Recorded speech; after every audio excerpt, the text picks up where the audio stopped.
Sheriff, this is no time to panic. This is the perfect time to panic. You gotta move.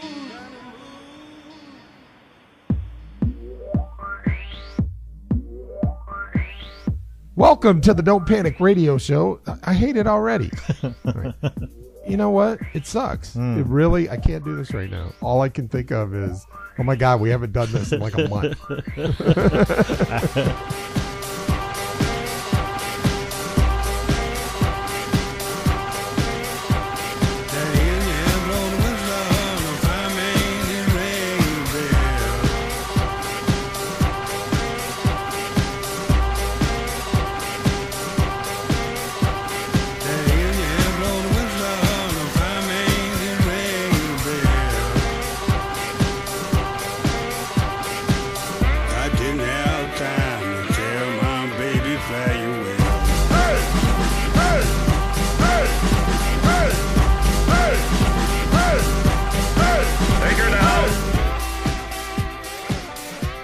Welcome to the Don't Panic Radio Show.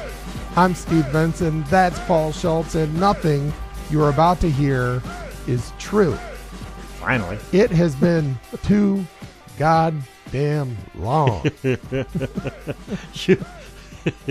That's an understatement. It's been so long I've forgotten what to do, which button to push. Push a button. You're always good at pushing buttons.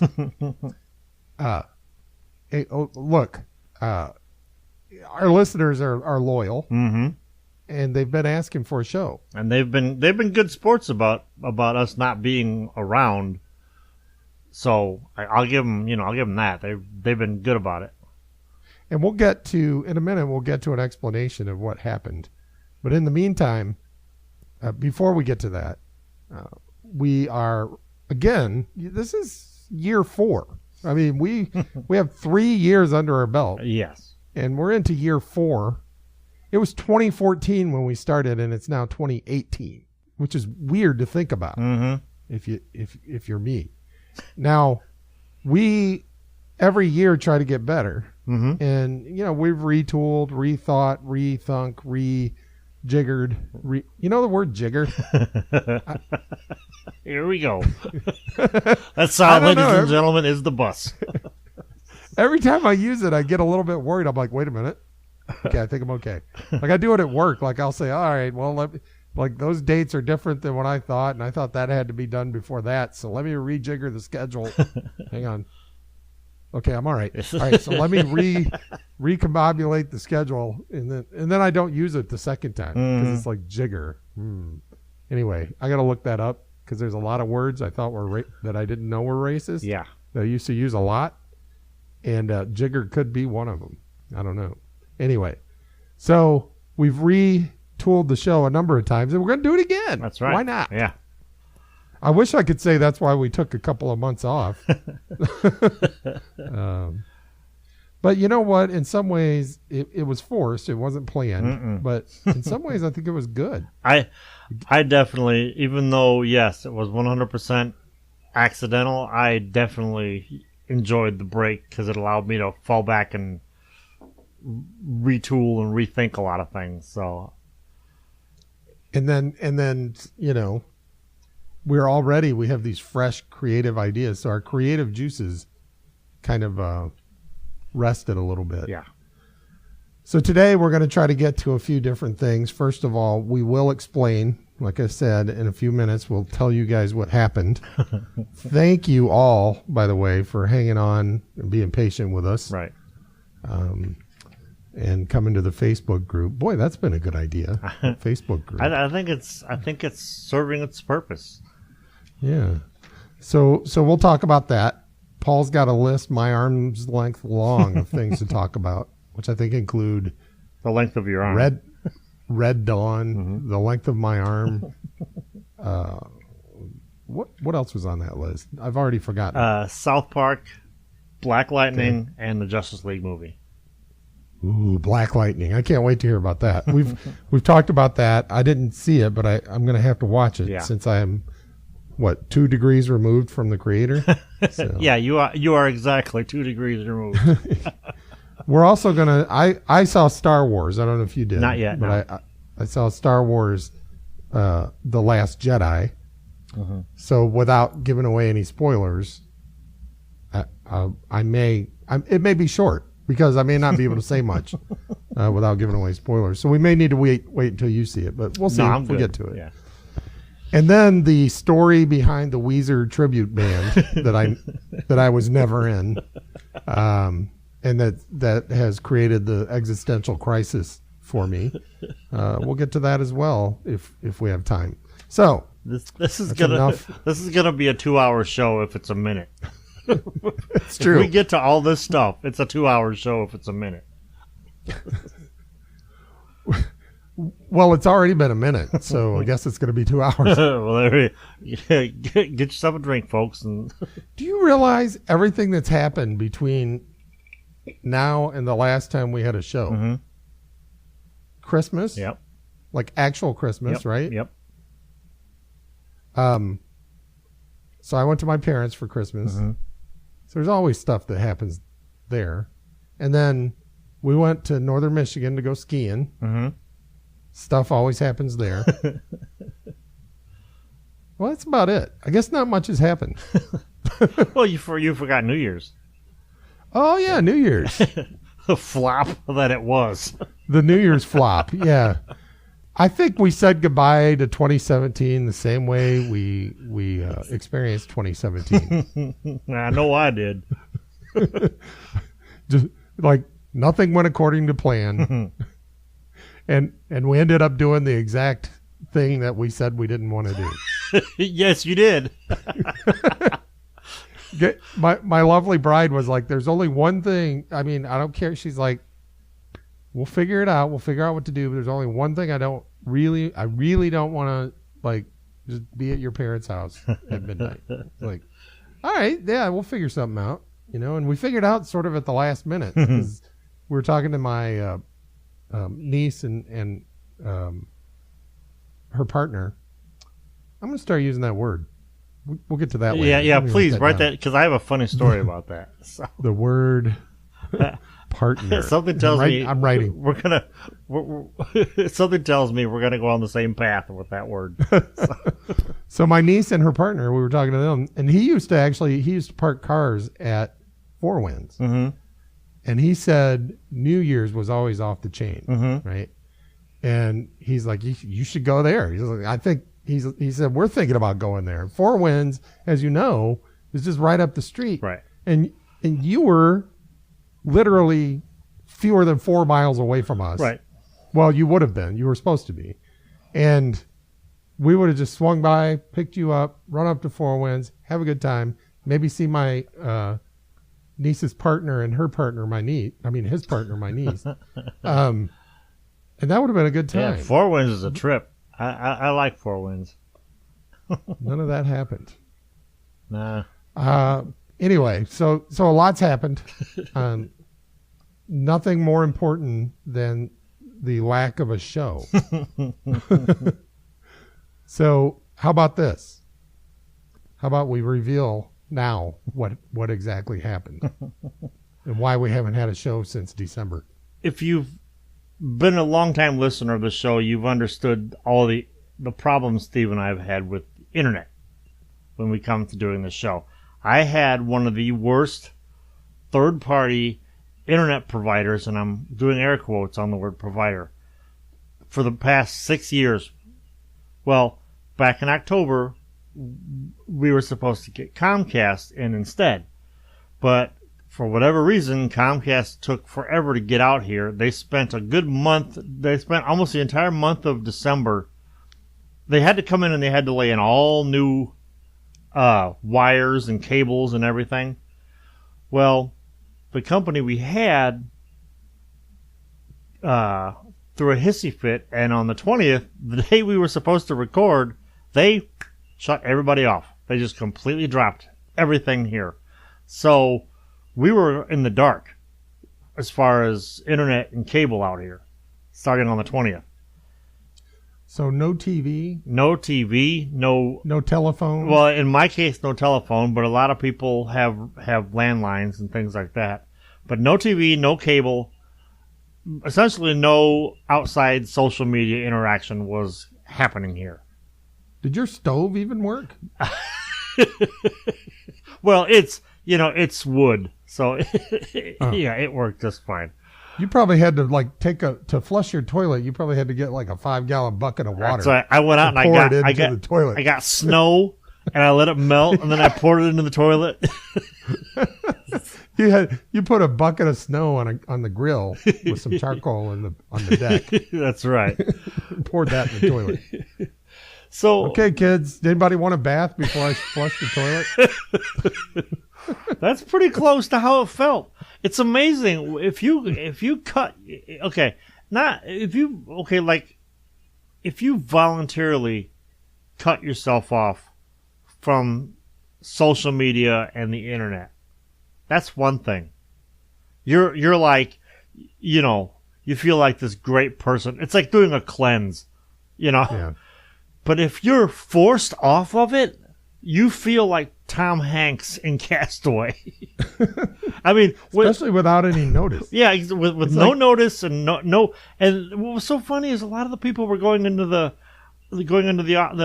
office here at the complex and complaining, and I'm like, why? They're screwed too. They had nothing. They've got nothing. They weren't in charge of it. This company just shut us off. Well, look, I imagine it like, I can hold my breath for probably 45 seconds if I concentrate, right? Mm-hmm. Take a big deep breath, hold my breath. Or if I dive into some water, I can swim pretty far underwater, right? But if I were to choke, or if you were to throw me in some water and I wasn't expecting it, or if you said, right, stop breathing now, just stop breathing, I can't hold my breath for very long because I didn't get ready. I didn't get situated, I imagine it being like that. Like you didn't, like if they said, okay, as of midnight on December 20th, we will not have internet.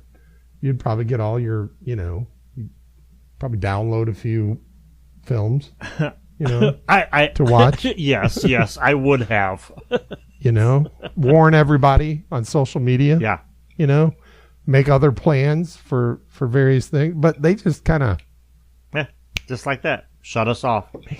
And the one of the worst parts about it was, okay, Christmas rolled around, and nobody knew anything. I mean, I felt so bad for here's how bad it got. I felt so bad for the lady in the office that I was actually defending her. And the problem is I can't stand her. And it's like defending a certain person in power right now that we don't talk about on the show anymore. Well, see that boosts your credibility. Yes, because it shows I can be objective. Yeah, that's smart. But that's just smart politics right there. Well, okay, so this was the 20th. Christmas was right around the corner. My kids opened all their Christmas presents. Every single one of them, you need to be on the internet to do anything with. It was like I gave my kid a bicycle in a blizzard. So we said I wasn't going to do this because, I mean, as you know, the readers, the listeners might not know, back around Thanksgiving, my dad had a heart attack. He's doing great now. He's 80 years old, just turned 80 today. He's doing great.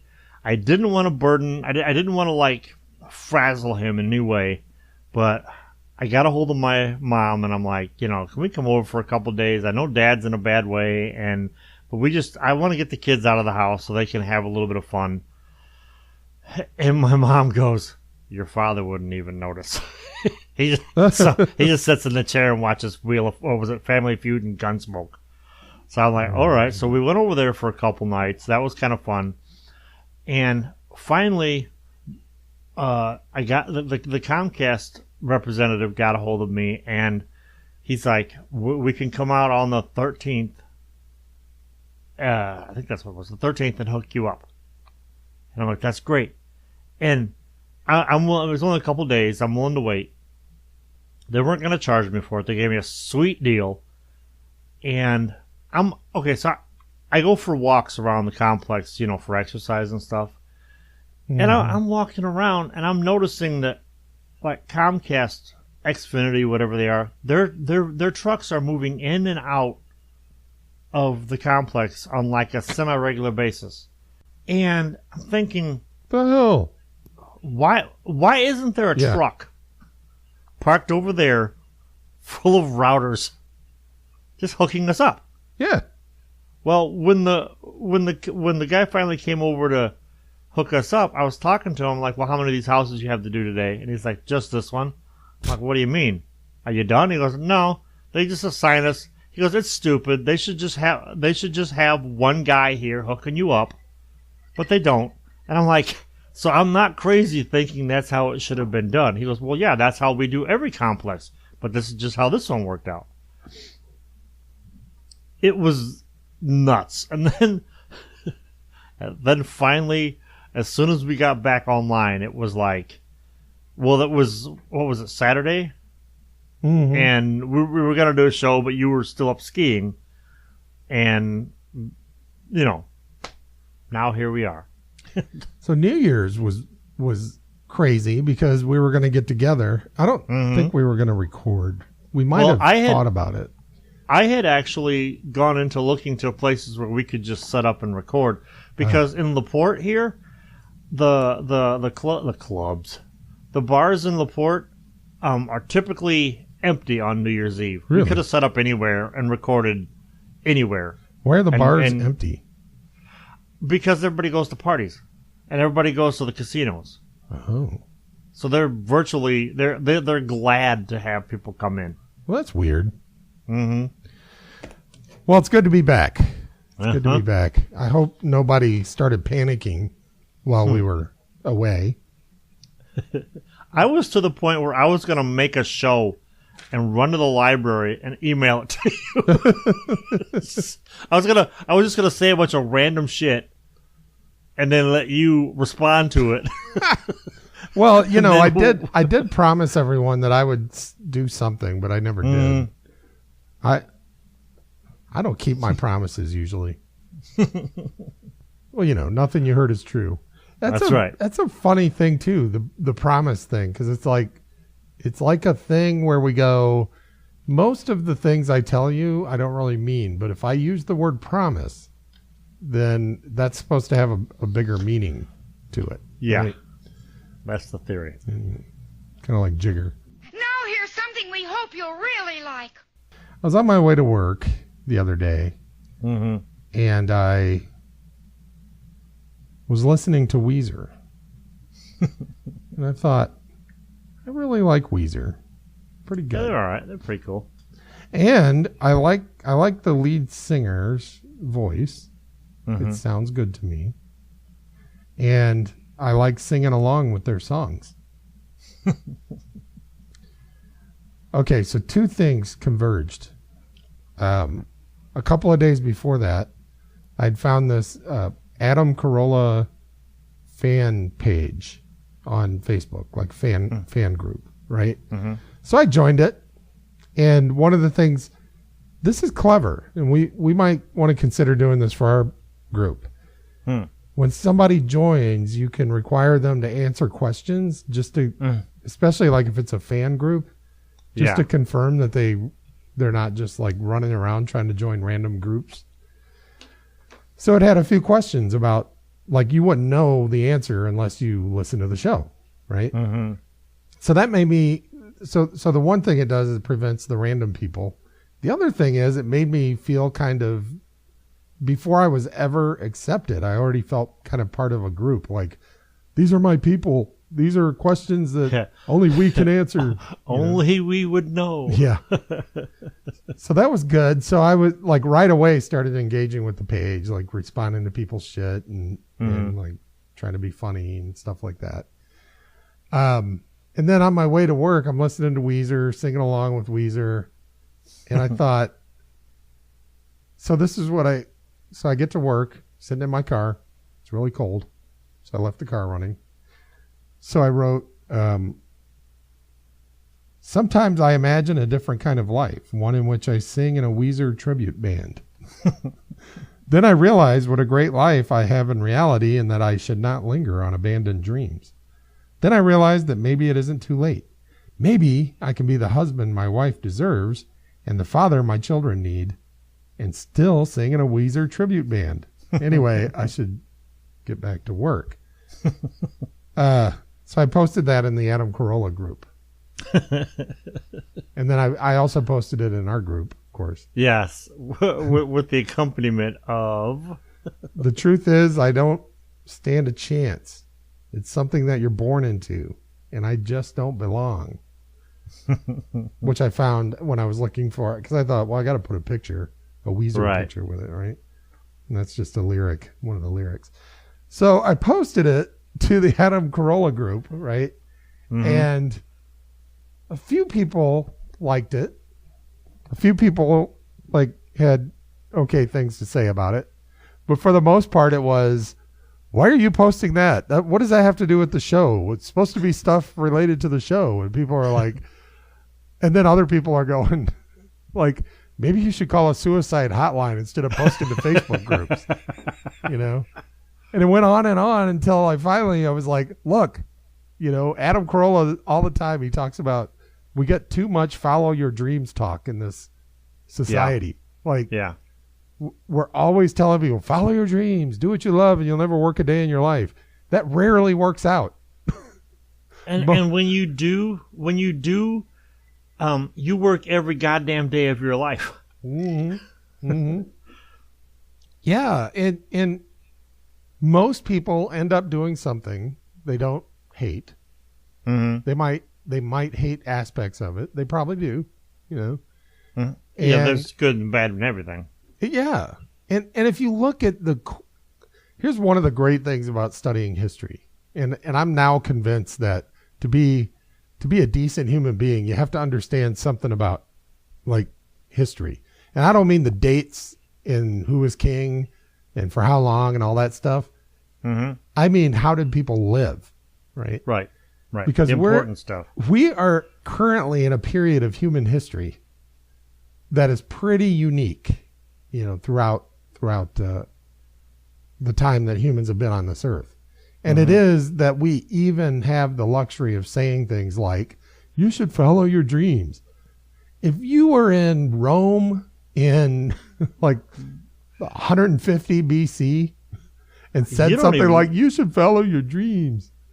You don't even got to go that far back. True. If you were in England in the Middle Ages, you were fucked. Unless you were born into royalty, you were born into servitude, and there was no following your dreams if you were born into servitude. Unless your dream was to shovel muck all day and get beat by somebody.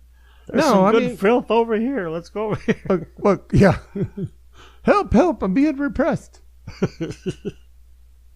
Throughout most of human history, the idea has been, you got a family, you fall in love, hope, maybe.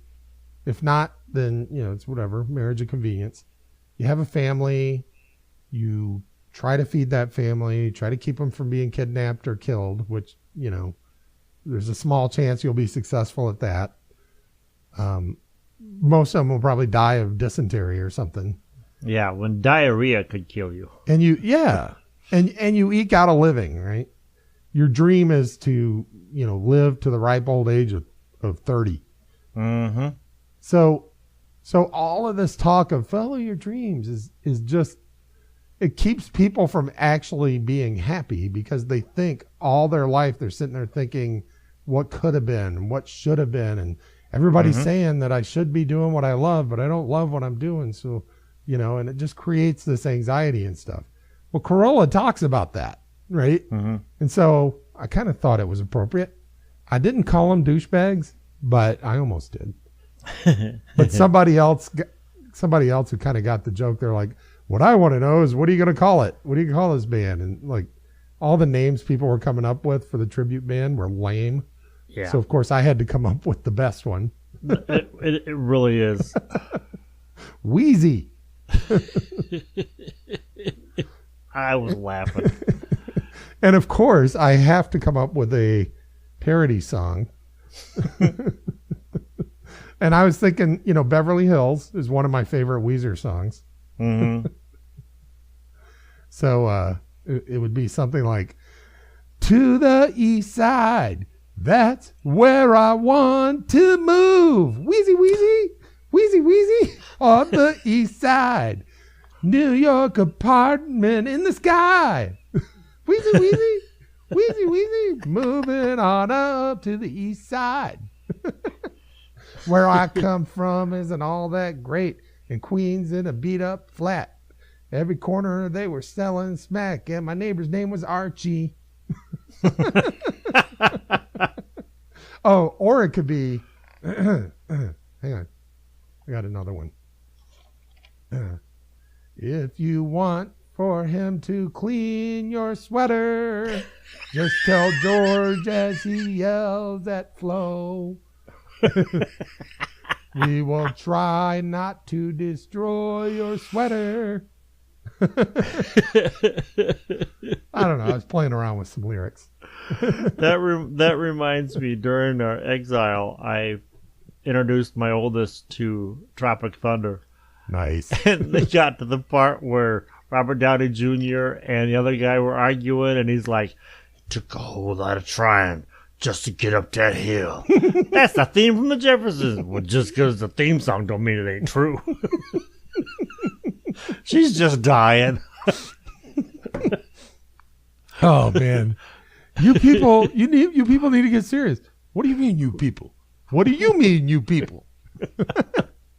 There's so I haven't watched that movie in a while. There's so much in that movie that's hysterical. I want to get a Nick Nolte flamethrower gif that I'm just going to keep around for special occasions to shoot people's arguments down. Because took a whole lot of trying just to get up that hill. Just to get up that hill. So that's my Wheezy. That's tribute. Great. You should go ahead and do one of those, and we'll put it in the musical intermezzo in the show. Intermezzo. Intermezzo, is that like the Aztecs having intercourse? What is intermezzo? This bores me. Is anyone up for a game of basketball? Why did you say Red Dawn? I saw Red Dawn and I immediately thought of me. Well, it's funny that it does. I mean, it is about you in a roundabout way.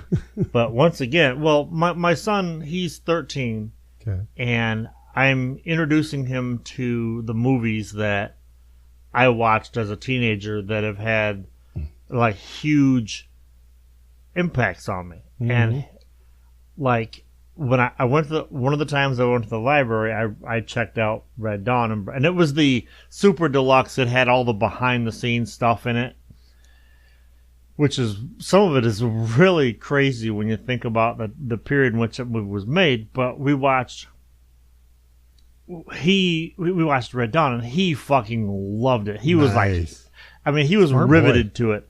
And when it was all over, he's like, now I get half the jokes I see on Family Guy. Because, they reference Red Dawn so much on that show. And the crazy thing about, I mean, that movie just, for what, I mean, it was a very crazy movie for its day. Yeah. Interesting thing about that movie is that I know that's your favorite movie from the 80s, if not of all time. And over the exile, I was working on my book, which is, of course, the expansion of your short story from 30 plus years ago. Mm-hmm. And I'm rereading your short story, which, by the way, that was Mrs. Vasquez's class. Vasquez, that's right. I read this thing, and at the end of at the end of it, she writes something to the effect of, if you want to enter this in a contest, come see me, for changes and stuff like that. And I thought, in 2017, if my son wrote that story and turned that into his creative writing teacher, CPS would be knocking on my door right now. Because there's there's blood, there's out and out, carnage and killing and stuff in this story. Good point. And back in 1986, she's like, "Oh, okay, that's how it is." It just goes that way. Mm-hmm. But the funny thing that I thought was so crazy was, I wrote the prologue to my book, and basically what I tried to do was I tried to stay as close to your story as possible to keep it in the spirit of your story. And I'll send you the chapters here pretty soon. Okay. What's weird is your short story came before Red Dawn by maybe 2 years. Mm. Your dialogue in your short story might as well come from Red Dawn. It's so crazy. All right, I have to confess, after all these years, the reason Red Dawn is my favorite movie of all time is I actually wrote part of it. Oh, a lot of the dialogue I wrote, but I was sworn to secrecy. You must have been, because they didn't even mention that in the behind the scenes stuff. I did learn something interesting, and then we should probably go to a break about the movie. The tanks, the Russian tanks in that movie. People got to remember this was the 80s, and there was this whole weird Russia-United States relation thing going on. And so we didn't have access. You couldn't go to some lot in Hollywood and go, I need 3 tanks. I need 3 T-72s, please. Yes. Well, we didn't have the internet either. So. No, we didn't have the internet. So what they did was they found a company, like a car company or whatever, not a car company, like a special effects company. They fabricated a couple of these tanks. They were fully functional as far as they drove and the turrets turned. Yeah. And as they were working on them, and they were made out of metal, like aluminum and stuff like that. As they were working on these tanks, the CIA showed up. And they're like, why do you have these Russian tanks? And they're like, no. These are props. Look. And they took them on the tour of it, right? Oh, wow. Well, they're like, all right, fine. We'll let that go. Well, after the movie was made, the CIA showed up again and went, can we buy those tanks? Because they were using them for satellite flyovers. They'd park them out in the desert, and the satellites would fly overhead, and they could spot these tanks. So they were practicing spotting these tanks. Okay. Yep. And they were that authentic. Wow. Well, 3 things. A, how have I not seen this behind the scenes documentary? I don't know. I want to see it. The director, I don't know if he's still alive or not, but that guy. Is it Netflix or what is it? What's it on? Oh, well, I checked it out at the library. And it was a 2-disc set. Oh, I forgot you were back in the early 90s. When I was in 1992, before Al Gore came along and helped us all out. Was it on Betamax or VHS? I had to lift the little flaps up and go and put it back into the machine. Okay, so that was number 1. Number 2, I don't know whether to be impressed that the CIA figured out that they were making that they had these tanks and stuff, or terrified that the CIA, like, oh yeah, can we buy those? Like, you don't have the capability of building your own. First of all, second of all, you weren't able to figure out that this was a movie set where they had these things. I want to know, in an era when they would spend $800 on a lug wrench for the space program, I want to know how much of a bank these guys made off of the CIA to sell these tanks to them. These T-72s. Because I wouldn't have let them go for cheap. I would have been like, these are in a movie, and I would have really ramped up the collectability of them. Yeah. And I know there was a third thing, but I've forgotten what it was.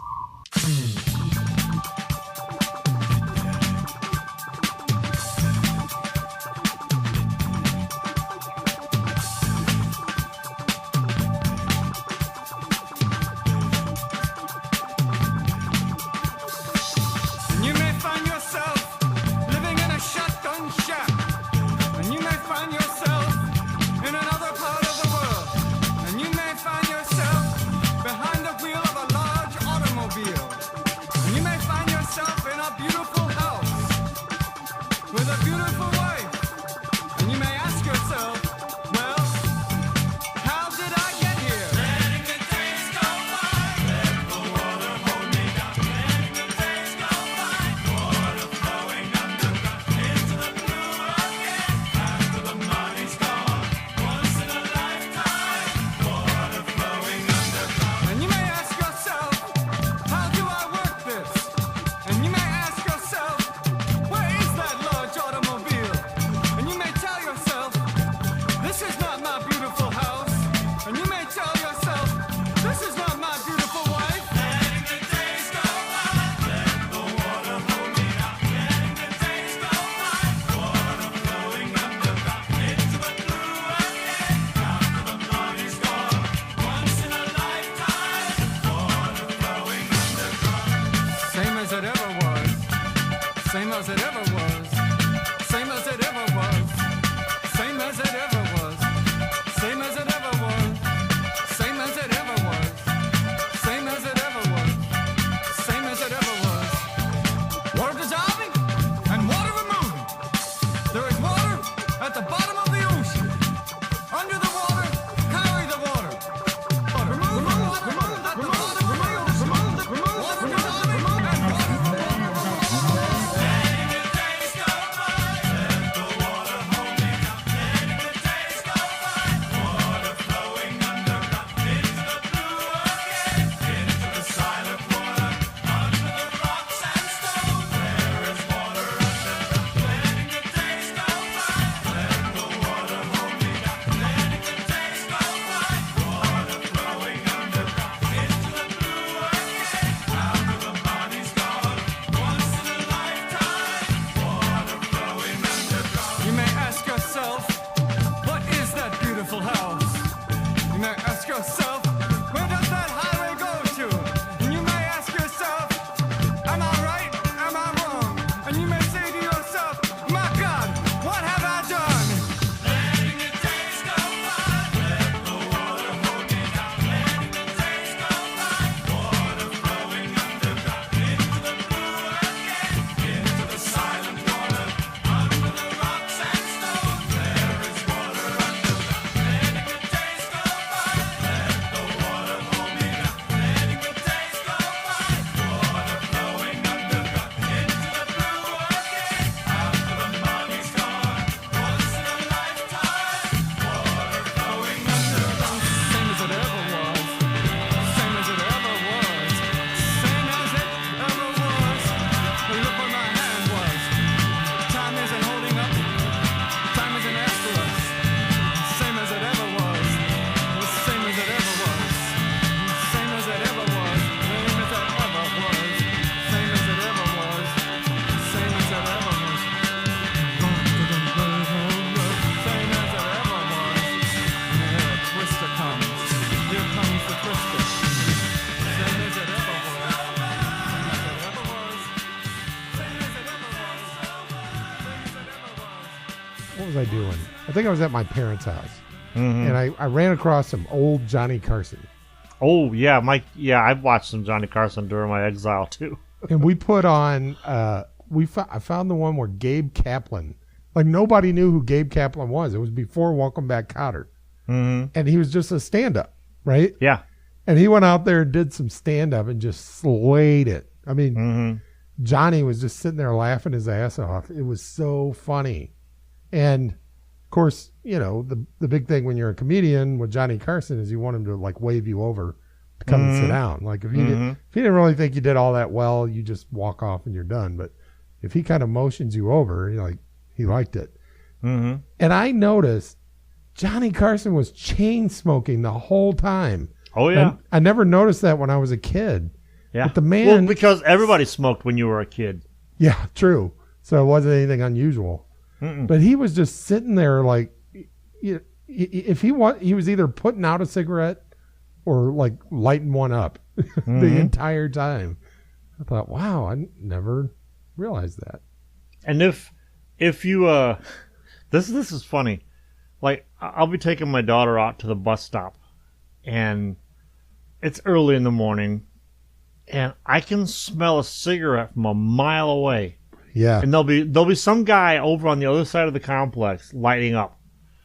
And I'm thinking, how many people smoked to the point where we lost what the smell of a cigarette smelled like? Yeah, right? You know?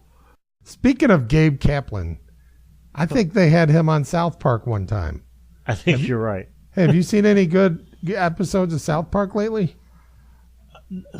As a matter of fact, I have. Not rehearsed at all. Well, what's funny is when we were getting ready to do the show before my exile, I figured, we're going to start doing, we're going to do like a year-end wrap-up thing. So I thought, well, I'm going to watch South Park. Because I haven't watched it in a couple of years. I watch a stray episode here and there. Thought, well, if anybody has their finger on the pulse of what's going on in the world, it's South Park. So I thought, because they're so topical, they can something can happen and 3 days later they have an episode. Yeah. And I thought, well, all right, I'm gonna binge watch the first, umpteen episodes of South Park, and that way I'll be up to speed. Well, if you ever want to know just how shitty a year is, watch South Park. Binge watch South Park. I got about 3 episodes in and had to stop. I'm like, there's not enough Xanax and booze in the world for this much negative energy to come in at one time. It's like it's one of those things where you're laughing through the first 2 episodes. The 3rd episode, you're just like, fuck. I had to stop. So that was... What was going on that was so bad? Oh, they were doing this whole thing with where the president and Kim Jong-un were tweeting each other. Yeah.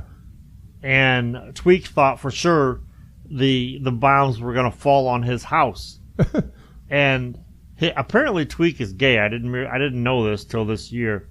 But his boyfriend that's something that came trying to tell him a few years ago, I think. His boyfriend was trying to tell him and the whole thing was about put the phone down, which is ironic because shortly thereafter I lost all contact in social media. Their whole joke was every time somebody was on the phone, they would run over a child. And they're like, put the phone down, our babies are dying. Put the phone down, our babies are dying. And I'm like, okay, I get what they're doing there. And then I don't know, by the 3rd episode, I'm just like, this episode is not helping my manic depression. So I had to stop after episode 3. But usually, so I'm in the same boat. I've caught a stray episode here or there over the years. I watched a couple over the holidays. I think I watched a couple episodes just because I don't know what else to watch. But right, it still seems like it's the same South Park as it was when I used to watch every week. Yeah. Which is, they take whatever the topic of the day is, and I mean by the day, I mean the day, right? Literally. Somehow. I think it's all those Koreans over there animating. They're just fast. Koreans can draw fast. That's right. So they'll take whatever the thing of the day is, turn it into an allegory or a parody or analogy, and get everything all worked up. But then in the end, it all gets resolved, and the boys have this wisdom that they lay down, which tells you, everybody's up in arms about this thing, but everybody is wrong, and just settle Yeah. down, right? Well, one of the things I had messaged you about was like, what is it about South Park that they're not even remotely disguising what they're trying to say? They're being blatant about it, but yet somehow it's hysterical. Here's what I'll give you an answer, which is absolutely 100% wrong, but well, maybe 80% wrong. But here's how I look at it, based on my recent mindset. Mm-hmm. I think it's funny because, historians like to say, historians always say that the people living through the times that we study had no idea what was going on, right? Yeah. The, people who are living through Henry VIII, totally, changing the way England's church works, and all that stuff, and changing the monarchy and everything. The people living through it, they didn't know what was going on. Even Henry VIII, he didn't really know if everything was going to work out, right? So I think, so sometimes I try to think, and I hear historians on podcasts talking about, well, what are people 100, 500 years from now when they look back on our time, how are they going to look at it, right? And one of the things I've thought about is humans in our society are more engaged in the whole process of history than they've ever been. As we were saying earlier, in the past, just a handful of people really had any influence. The people who were out toiling in the fields really had no influence. Right? They were just cogs in a wheel. Yep. But now, like, everybody's engaged. However, I think we're all under some kind of spell. I think that the elite or the Illuminati or the patricians or the oligarchy or whoever the hell is in charge have figured out, and I don't think it's like a puppet master thing where they know exactly how it all works. I just think circumstances have gotten us to the point where we're all in a trance and we all think we know what's going on. And we think that if we could just get this guy out of the White House, or if we could just get these people to stop thinking that way, or if they could just understand where I'm coming from, or if they didn't have all the fake news and they had the facts like I do, they would get it. I think we're all in a trance and we're thinking those things. And I think what South Park does is, by taking it out of the realm of Fox News or CNN or Rachel Maddow or Donald Trump and putting it on a poorly drawn cartoon with little kids, being smarter than their parents. They can be as literal as they want, but it's still a poorly drawn cartoon with, stupid music and dumb parents. And when they do it that way, it sort of like lifts the trance for a second. Yeah. And when that happens, I think the human emotion just kind of, humor is one of those things that when you're shown the blind truth, like the raw truth of something, I mean, you're either going to cry or laugh. Yeah. And I think that's what's going on. That's what I think anyway. But it's weird because, one of the things that has helped me in my recovery, as everyone knows, I used to be, I still am an addict. Once you're an addict, you're always an addict. So I couldn't, that's what they want you to believe. That's right. So I'm a recovering political debater. Hi, Steve. Hi, Steve. And one of the things that's helped me in my recovery is this show. Because even though we've stopped talking about politics, I still feel like at least once a week I get to talk a lot about stuff, right? Yeah.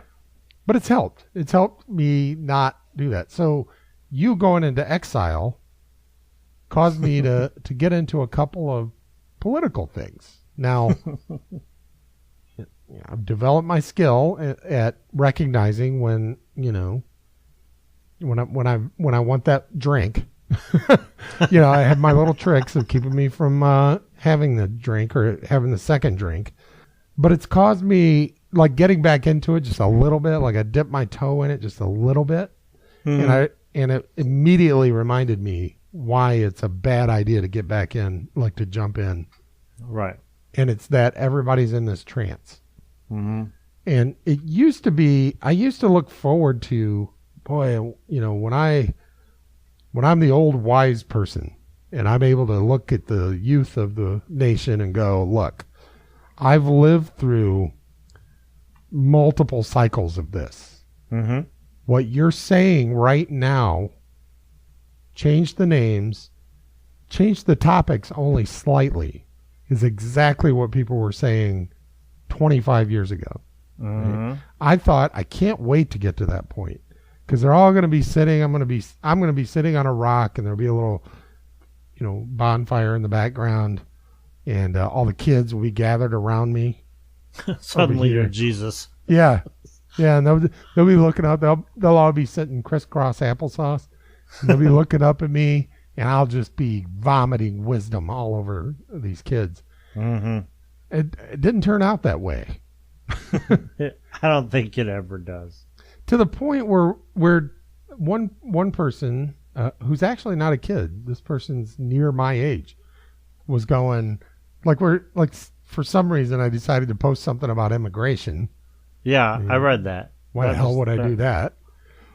And somebody's like, well, the president, is just enforcing the law, and he wants to get it fixed, but Congress won't. Congress is standing in the way, and it's the Democrats who are. I'm going. Have we really can't think more than 2 years into the past? Do we not? Did we not hear like the Democrats saying that Obama was trying to fix it, but the Republicans were standing in his way? Is that we didn't hear that? I mean, I would have much more interest in having a discussion where a person says, okay, we want to fix it this way, and it has to be this way for this reason, other than saying, well, the tactic that they're using is just wrong, when it's the tactic that you were using 3 years ago. But here again is where learning about history can calm your fears. Okay? Mm-hmm. And it's pure coincidence that this happened. 2 days ago, I was listening to a podcast. One guy was interviewing one Daniela Bellelli, who does History on Fire, was interviewing Mark Duncan, who does a History of Rome. He used to do a History of Rome, and now he does this one called Revolutions. Uh-huh. And he was talking about things that led up to the end of the Roman Republic. Uh-huh. And one of the things was, and it was a bunch of things. It wasn't any one thing. It especially wasn't like moral decline, like some people would like to. or the text, what the textbooks will tell you. Right. But he said, one of the things that started happening is, people started, and this is a truth throughout human history, but the Roman Republic happened to be good at continuing in spite of this for a long time. Mm-hmm. But eventually it started to creep in, which is people in charge generally just what their interest is staying in charge and getting more power. Right. Okay? It sounds cliche, it sounds tinfoil hat, but if you look at it, it's true. And it happened toward the end of the Roman Republic, which is, and they have examples of it. This one Roman senator he introduced this bill, and he argued vehemently for it, and it didn't pass. Okay. So 2 or 3 years later, one of his political opponents introduced essentially the same bill. Mm-hmm. And he was up in arms saying, this is horrible. It's a horrible bill. There's no way we can pass this. And the idea being, it doesn't matter what the bill is. He can't allow his opponent to pass good legislation that will help the people, because that'll threaten his power. And the two guys are talking, and they're like, "Wow, that's not any different from what we're having now." No, it is not. No, it is not. So you could take it as, oh, that was toward the end of the Roman Republic, and oh man, Steve's saying that we're in big trouble. No, what I'm saying is, take it as a good thing, because it's basically saying what we're seeing now is no different than what has happened over and over and over throughout history. Right. And by the way, when that kind of was going on in Rome, it was another 100 years before the Republic turned into an empire. Right. But you got to understand, in high school and elementary school and middle school and junior high, we had to fast track that 100 years because we had to hurry up and get to America. Right. So it's interesting. This guy, Daniele Bolelli, is Italian and grew up in Italy. And so he was talking to this guy that did this History of Rome podcast. And he's like, I hated Roman history when I was a kid. Well, why did you hate Roman history? It's so interesting. He said, because it was drilled into us all the time. Like when we were kindergartners, we got one version. When we were in fourth grade, we got another version of the same stuff. In high school, the same stuff, different. So, and the other guy who was American, he's like, oh, it's like us with the founding fathers. It's exactly like that. Yeah. And these guys say the reason they started these podcasts is because the way that history is taught in our schools just turns people against history. Like, so boring, so dry. Why do I care about the dates that all these dead people did stuff, right? When the stories are so compelling and you start to realize that humans basically haven't changed. No.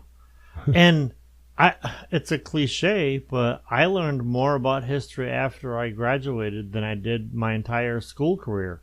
No doubt. Because I found all these different books at the library and all these different documentaries as opposed to the same.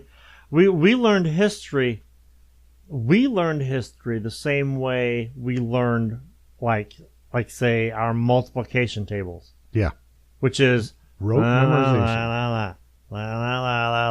Now my kids, they learned, for instance, the way they've learned their multiplication tables. I'm like thinking, they've got, if they would have had half these tools when we were kids, math wouldn't be this big scare thing. Women might get math. I don't know about that. I mean, it's math. That's true. It is math. It's math. Like, but numbers. There was, I think it was the writer David Drake, I think it was, said that he had a professor who told him that if you really want to know how history was, find anything you can written by people from that period. The sources, yep. Yes, and it's true. And the my experience with history is like, the great plays. Because if you're going to sit here and you're going to tell me about all these, you're going to give me dates and times and shit like that, I'm going to fall asleep. But if you're going to give me the drama behind it, I'm going to remember that. It's like when you're entertained, you actually learn. Are you not entertained? Are you not entertained? Well, that something in the human brain, we evolved. Well, if you think about it, for millions of years, I don't know how many millions. That's how knowledge was passed down from one generation to the next through stories. Yeah. So the human brain has developed to the point of we learn through story. Yeah. Yep. Until the 20th century, well, we could have a whole, I think we did when we first started, had a whole show on the state of education. Yeah, we did. We had a couple shows. One, because I know this because in preparation for tonight, I went back and listened to like the first year of our show. And we talked about that kind of stuff a lot. No, it was eye-opening from a from a producer standpoint, because it's like as an artist, I can't look at stuff that I drew 30 years ago because I'll pick it apart. Yeah. But if I look at it and I go, all right, just that's where you were at that time in your life, then I can analyze it a little better. Well, I did the same thing with the show, and I don't think we did that bad for a show we ground out every single week, and we're making it up as we went along. I don't think we did that bad. Are you not entertained? Are you not entertained? I think one of the funny things about being creative is there's no basketball player who ever said like if and now this probably happens actually where people are filmed from the moment they pick up a basketball until they make it into the NBA, right? Right. Nobody says, "Oh my God, I can't even watch those videos of me when I was 5. Just look at the way I dribble, the way I shoot. I could barely even get it to the rim. It's so embarrassing." Like nobody says that because everybody realizes when you start out, you're not good. Or if I decided like now to take up the oboe, I wouldn't, 10 years from now go, "Oh my God, you should have seen me the first 3 days I was playing the oboe. It was so bad." Oh my God, I'm so embarrassed. No, you're not embarrassed because you just started and it takes practice. It takes repetitions. But for some reason on creative stuff like drawing or podcasting or whatever, we all got to go, "Oh man, I'm so embarrassed but that's part of the process. You got to put out crap, Are you not entertained? Are you not entertained? So during the break, my girls really wanted to go see Star Wars. And I wanted to see it too, of course. The funny thing is, we ran into somebody. It was not somebody we knew. Just somehow somebody was asking my daughter if she was having fun in Michigan or whatever. She's like, "Yeah, we're having fun, and later on we're going to go see Star Wars." Was this your older daughter or your younger daughter? Yeah, my now 13-year-old. Welcome to the jungle. Anyway, so she's like, "Yeah, we're going to go see Star Wars." "Oh, do you like Star Wars?" "Yeah." It's like, "I probably won't understand it though." "Oh, why?" She's like, "Well, I didn't understand the other one we saw, which was this was their third one. They saw Force Awakens and Rogue One." It's like, you still haven't got them to see the originals yet? Well, I've been there. The price has finally come down. You can now rent it from Amazon for like $3 or something. When before you could only buy them and you had to buy all of them for just be forewarned. Just be forewarned. Those are the modified versions. Those aren't the originals. Which leads me into my. I'm not going to give away any spoilers, but here's my my take on Star Wars. It's been a month, dude. I think spoilers can. As we've talked about, that's on you. It's been a month. If you haven't seen it yet, no, I have not seen it, but I know enough about it, and I plan on watching it seeing it in a couple of days. So, okay. There's only like one or two huge spoilers that would ruin anything for anybody anyway. So, and those to me aren't. So, I enjoy sci-fi. This show's called Don't Panic, right? Based on a science fiction book. That's right. Okay? I enjoy fantasy. I read The Lord of the Rings, quadruply or whatever, however many books it is. I've read them probably a half a dozen times. Okay, love them. I love space. I like the reboot, the Star Trek reboot. Oh, man. Dude, have you seen the last one?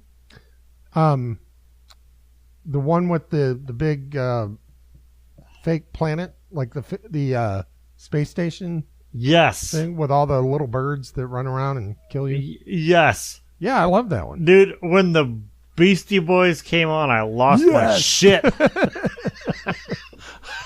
Is this classical? Yeah. Yeah. So, but I'm not. I guess I'm not like a diehard, total, complete geeky, nerdy, whatever about it, because people are coming down hard on this movie, this Last Jedi movie, and it's mainly, of course, the purists, right, who actually liked Force Awakens, from what I gather. Right.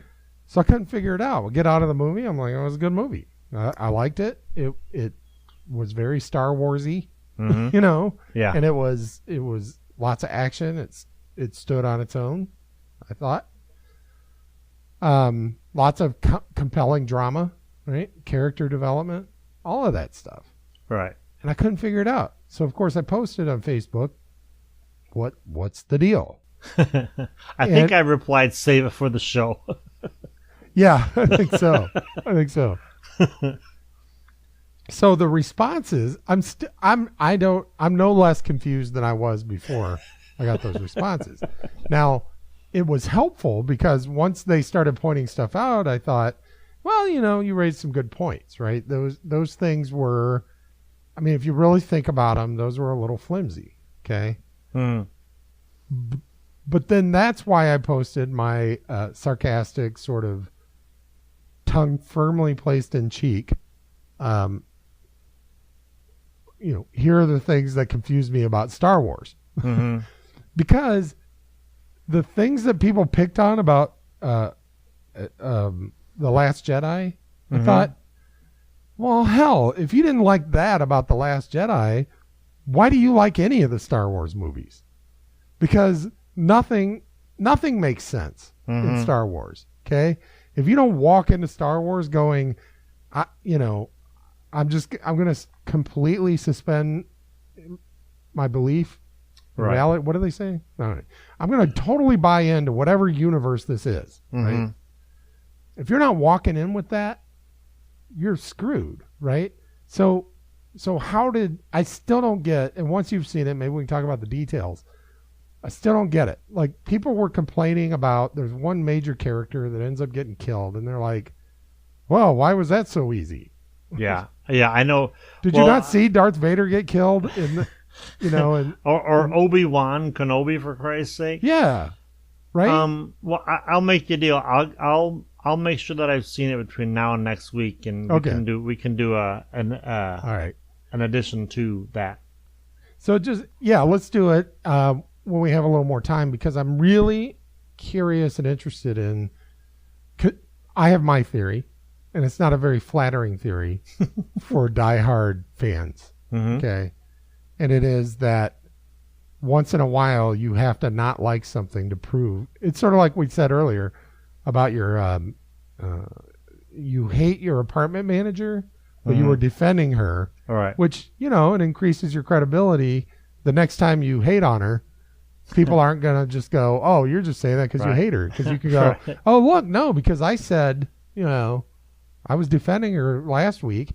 So I think the diehard Star Wars people can go, oh, I love that movie. Oh, you're just saying that because you like Star Wars. No, look, I said that Last Jedi sucked. All right. Like, if you are okay with a weapon, like, now I'm talking about Force Awakens. If you're okay with a weapon, all right, that is built into a planet that revolves around a sun, that it sucks all the energy out of in order to function, right?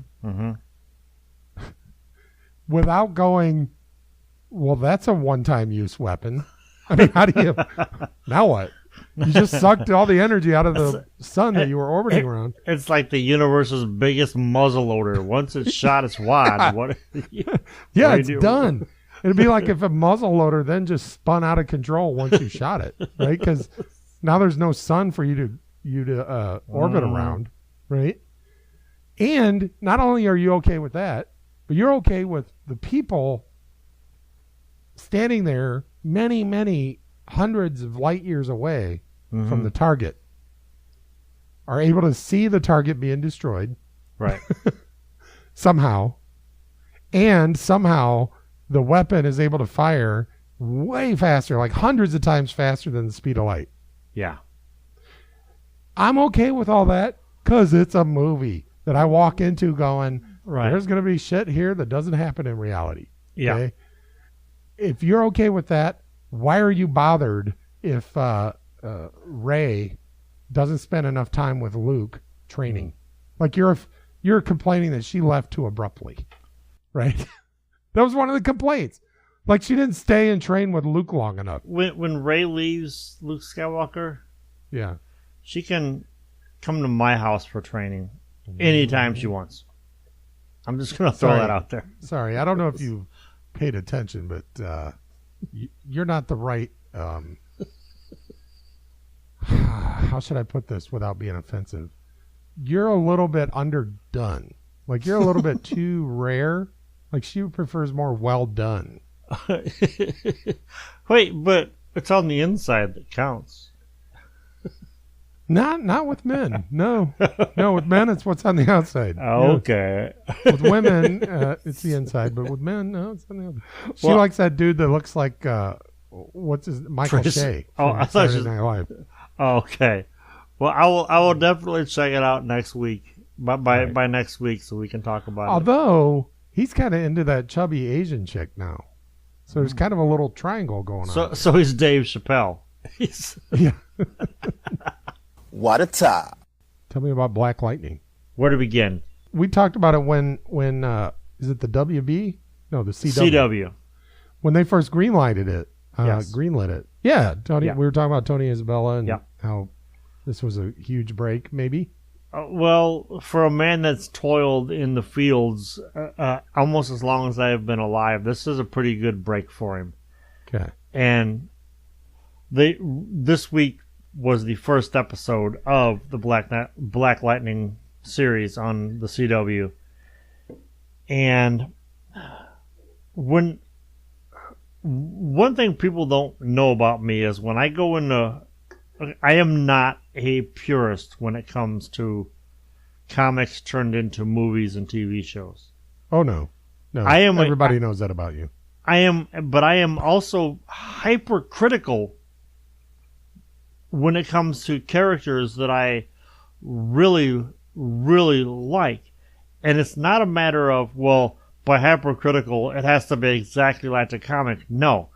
What I'm saying is, this is the comic medium. This is the film and TV medium. Mm-hmm. There are things.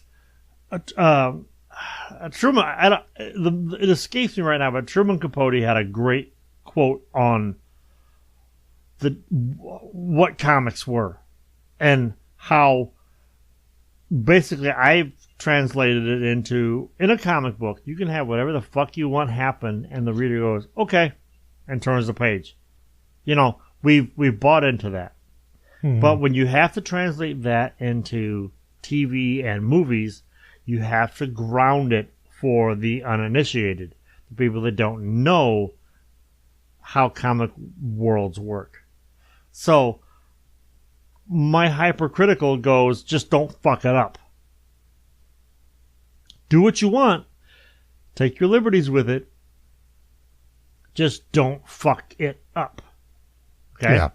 Now, the CW is notorious for fucking it up. Just the same way that Netflix is with a lot of the Marvel series is for me. Except for... because Marvel's had Agents of S.H.I.E.L.D., Jessica Jones, Daredevil, Luke Cage, Punisher, Iron Fist, The Defenders, all these. Out of all of them, the only ones they haven't fucked up has been Luke Cage. Well, along comes Black Lightning. Black Lightning is one of my absolute favorite characters of all time.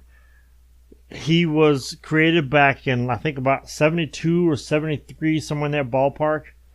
And Tony Isabella, his creator, is one of the reasons why I do what I do in comics now.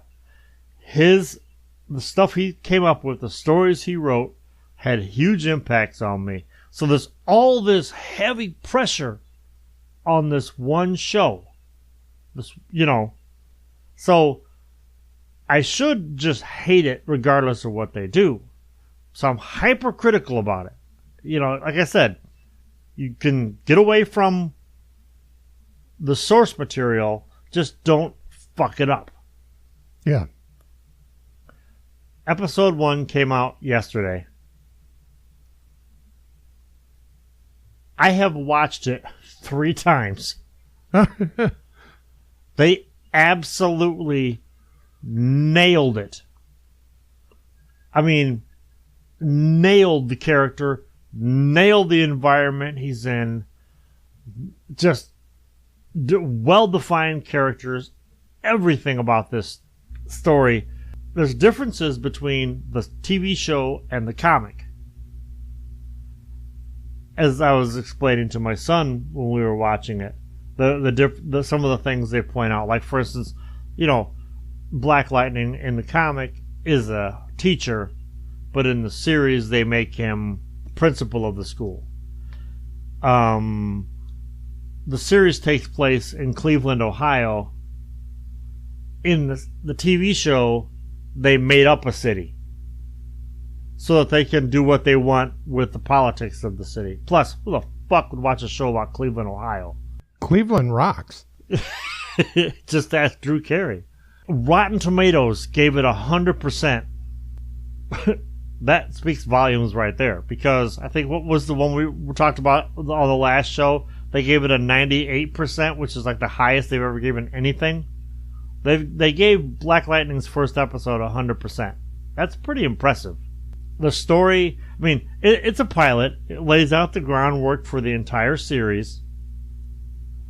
Now, the CW is infamous for dragging out storylines, particularly what they've done in Arrow and Flash.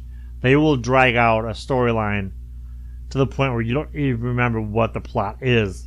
There's a lot of talking and a lot of crap like that to save on the cost of special effects. Plus, now what Netflix and Marvel does wrong on Netflix is they take the heroes out of the costumes.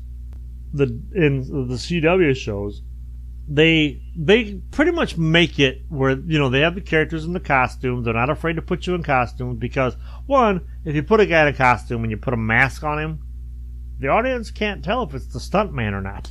You know, it's pretty simple. Good point. I don't know how much to say about the pilot, because like I said, it just came out yesterday. I don't want to spoil it for anybody. The one thing that I think is going to be interesting is now when Luke Cage come out, which by the way, if you haven't seen that, you owe it to yourself. One of the few things that Netflix does right with a lot of their Marvel shows is they make them like Stranger Things. They make them a short season, so you don't get a whole lot of fluff. I think Luke Cage was like 13 episodes, and out of the entire series, maybe 3 of them were fluff. The rest of them were integral to the plot of the story, and it builds and builds and builds, and then has a great finale. One of the things that people, how should we describe them as? By people, I mean scared old white people who watch Fox News. Their complaint about Luke Cage, now mind you, Luke Cage is a black superhero who lives in one of the shittiest neighborhoods in New York. Their complaint was Luke Cage was too black. I see the same complaint coming from those same people about Black Lightning. I've seen it 3 times now. One of the times I watched it with a friend of mine who happens to be black. So it was interesting getting his perspective on like how white people perceive black people. It was really, it was eye-opening and hysterical at the same time. So it's called Black Lightning. Mm-hmm. Is it called Black Lightning because they make a point Was Tony intending to make a point about him being black? Yes. Or is it okay? There's a mild bit of contention as to who the first black superhero was. And Tony with Black Lightning versus... Okay, there's three of them. The three major black superheroes during that era were Luke Cage, Black Panther, and Black Lightning. As far as who came first, the jury is still out. All Tony wanted to do when Tony got the green light to do a black superhero, and Tony's white, by the way. He's as white as you and me. He got the opportunity to make a black superhero. He wanted to make a black superhero who was not a stereotype. So he spent a lot of time developing this character before he even got his powers. So whether Black Lightning came first, Luke Cage came first, Black Panther, who the hell ever, Isabella's Black Lightning holds the record as being the because at that point in comic history, black characters were routinely stereotypes. They were either like from the streets and they got their help from the white man and became a superhero, or they were, in the case of Black Panther, they were some African prince who had, came over here and became this character.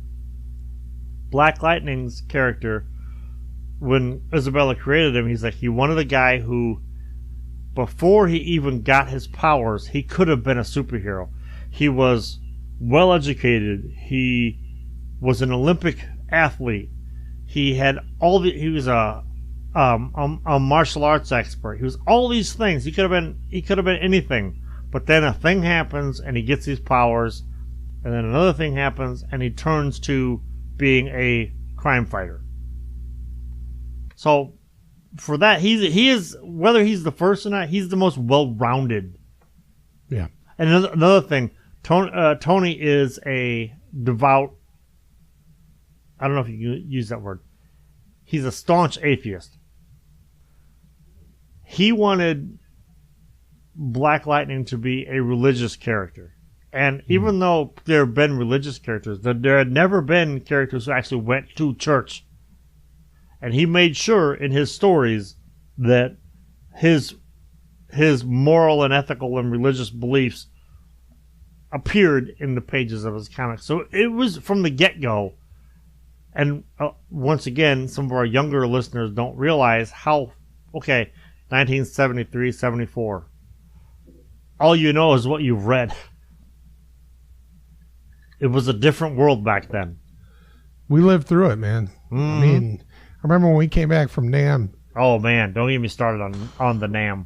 Over in NAMM, I mean, black, white, it didn't matter. As long as you could, fire your M14, we didn't care. That's right. We get back to the world, next thing you know, we can't hang out with our buddy at the local soda fountain because he's not allowed to sit at the lunch counter. Assuming he even has all of his limbs and can be in the soda fountain.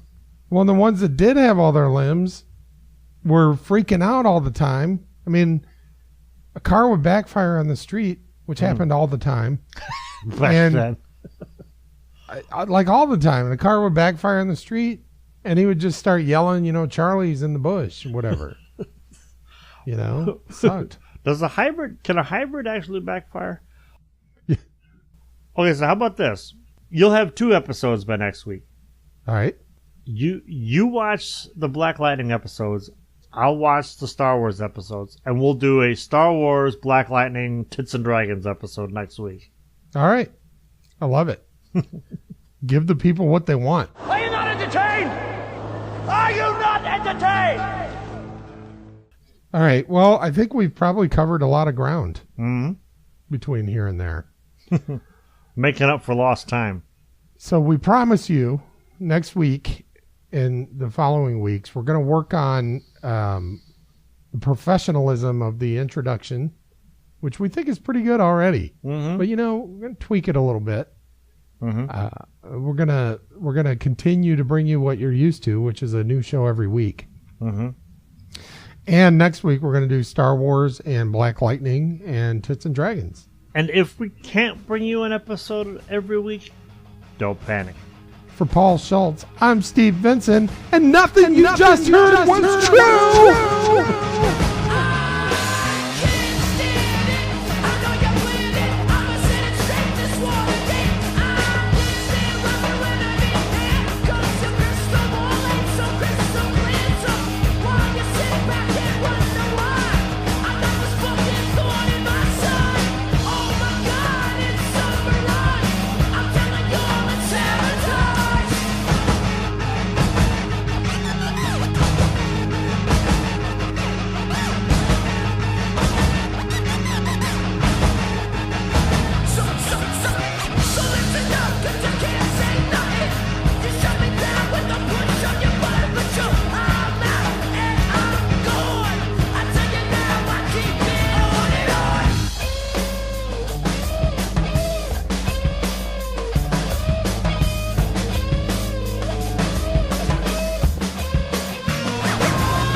Are you not entertained?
Todd, get upstairs and take out that garbage.